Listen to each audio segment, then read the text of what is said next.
नमस्कार, आज आपण बनवणार आहोत बटाटा आणि पोहे क्रिस्पी। त्यासाठी लागणारी सामग्री बघा। कांदा, मिरची, कोथिंबीर, काश्मीरी पूड, ओवा, कस्तुरी मेथी, जिरे, पांढरे तीळ, काळे तीळ, हळद, लसूण आणि आल्याची पेस्ट, शिजलेला बटाटा, चवीनुसार मीठ, पोहे, कॉर्नफ्लॉवर आणि मैदा मिक्स करून आपण ते लिक्विड तयार करून घेतलेलं आहे।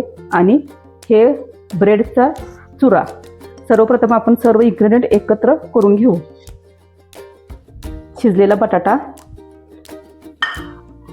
आणि पोहे हे सर्व एकत्र करू। आता आपण मिक्स करून घेऊया। मिक्स करतानाच आपण चवीनुसार मीठ टाकणार आहोत।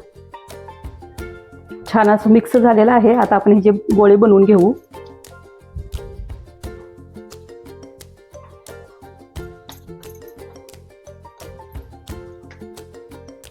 अशा पद्धतीच्या काट्या आहेत, ह्या अशा गोळ्यामध्ये घालून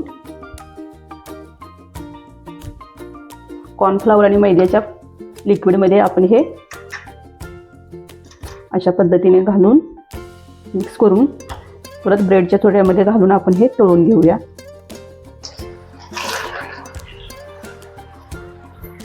अशा पद्धतीने आपण सर्व क्रिस्पी तळून घेऊया। पोहा बटाटा क्रिस्पी तयार झालेला आहे। धन्यवाद।